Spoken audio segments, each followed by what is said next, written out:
السلام عليكم ومرحبا بكم في أول وصفة من قناة كويزينتي اللي إن شاء الله غتكون واحد القناة متنوعة من الوصفات من جميع أنحاء العالم.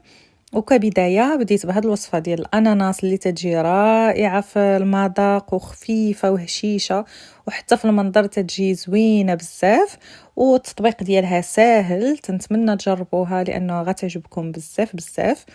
تناخدو واحد المول. هنا انا خديت مول مستطيل، يمكن لكم تاخدوا مول مدور او مربع، المهم اللي متوفر عندكم واللي بغيتو. تنغلفوه مزيان وتندير فيه ورق الزبده اللي ضروري باش ما تلصقش الكيكه فاش نقلبوها، يعني باش فاش نقلبوها تقلب لينا بواحد السهوله وما تلصقش لينا نهائيا. تنبداو بواحد 50 غرام ديال الزبده المذوبه وتندهنوا بها الجناب مزيان باش ما تلصقش لينا الكيك.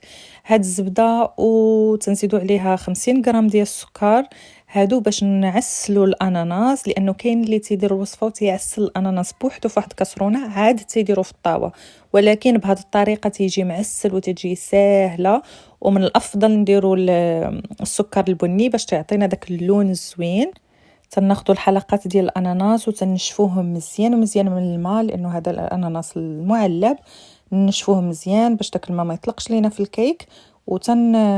نستفوهم في الطاوه على هذا الشكل هذا حتى كنستفوهم كاملين. وتندوزو المرحله الثانيه اللي هي تحضير الكيك. تناخدو الزبده. هاد بالنسبه للبنات اللي في بريطانيا هذه احسن زبده للكيك، يعني الكيك ديالها تيجي هشيش وخفيف. تناخدو 195 غرام ديال الزبده، وتنزيدو عليها 150 غرام ديال السكر وتطرب مزيان مزيان. تنطربوها مزيان مزيان، يعني انا طربتها في ستاند ميكسر تقريبا لمده 9 حتى ل 10 دقائق. ممكن تطربوها في بالطراب اليدوي، ولكن الزبده خاصها تطرب مزيان مزيان، يعني لانه هذه المرحله مهمه بزاف بزاف للكيك باش يجي خفيف وهشيش. يعني هذه المرحله تلعب دور كبير. تنبقاو نطربوا تنهبطوا دوك الجناب، لانه ما تيكونش ما تيوصلهمش هذاك الخلاط.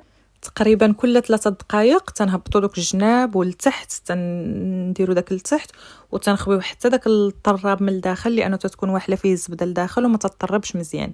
يعني ضروري نخويو حتى هو من الداخل. وتنبقاو تقريبا شي 3 المرات. انا طربتها لمده 10 دقائق 3 المرات اللي حليت وخويت هذاك الطراب وخويت الجناب، وتنعاود نطربهم عاوتاني باش تنتاكد بان كل شيء الزبده كلها طربت مزيان.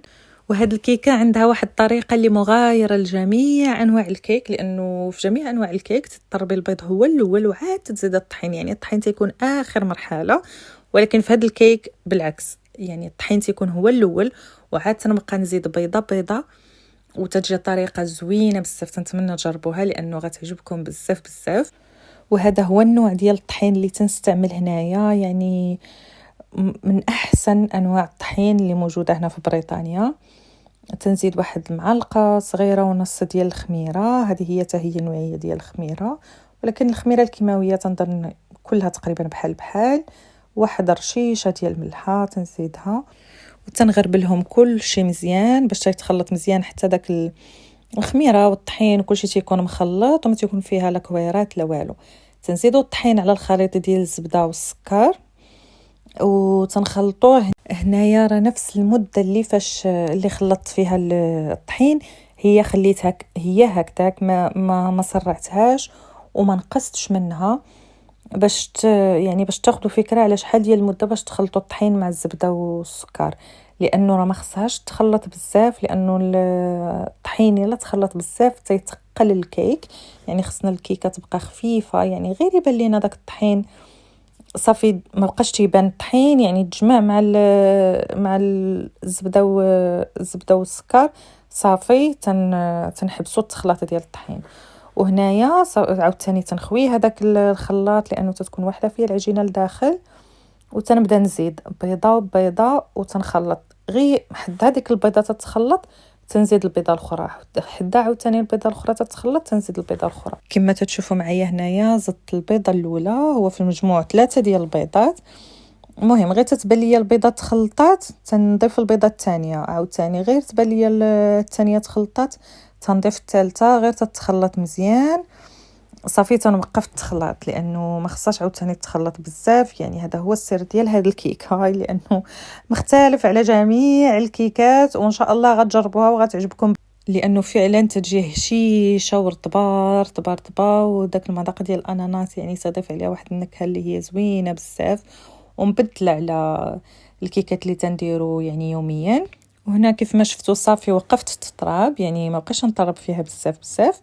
وصافي هانتوما غنوريكم القوام ديالها كيف تيجي. يعني راه تجي خفيفه، تجي يعني متماسكه، ماشي جاريه، يعني متماسكه ولكن خفيفه. تنعمر هذوك الاناناس، تنعمر هذوك التقيبات لداخل باش نتاكد يعني انه الكيكه داخله لداخل، يعني ماشي يجيو خاويين، باش يجي في المنظر ديالها زوين. صافي وتنعمر المول كامل وتندخلو. هذه خدات ليا تقريبا المده ديال الطياب 55 دقيقه في درجه حراره 170 ديال المروحه، يعني فان. والا كنت غطيبي في فران كهربائي عادي يعني غديري 180 درجه، الا كان ديال المروحه 170 درجه، يعني ديما تنقصوا ديك 10 درجات، لانه المروحه تكون مجهد على الحراره العاديه. صافي انا خدات ليا المده ديال 55 دقيقه بالضبط. صافي تنخرجوها، تنخليوها تبرد.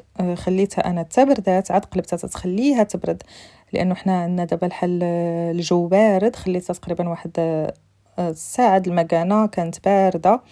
صافي قلبتها كما تتشوفوا في الفيديو، نبدا ليها التزيين. انا زينتها بالكوك وبالمشماش، بالكوك وبالمشماش معلب. وممكن لكم تزينوها كيف ما بغيتو. كاين اللي تيدير لي سوريز، فتبقى اختياري، يعني طريقه التزيين اختياريه بداك الشيء اللي بغيتو واللي متوفر عندكم. مثلا بغيتي ديري غير الكوك من الفوق، يعني يمكن لك ديري غير الكوك، بغيتي ديري فريز ولا اللي بغيتي. ولكن هي مشهوره اكثر هي هاد الكيكه ديال الاناناس تيدروا فيها لي سوريز الفوق، حب الملوك، تيزوقوها بحب الملوك. صافي هنايا بديت درت الكوك هو الاول، زوقت دوك الجناب ديال الاناناس كلهم بالكوك، وعاد زدت عليها من الفوق مشماش وصافي، ودرت هذوك الوريقات المذهبين من فوق المشماش وصافي. وتتكون الكيكه ديالنا وجدات بالصحه والراحه. كيكه سهله في التحضير ولكن تجي رائعه رائعه في المذاق وفي المنظر. نخليكم مع بقيه الفيديو والى الوصفه القادمه ان شاء الله. في امان الله، مع السلامه.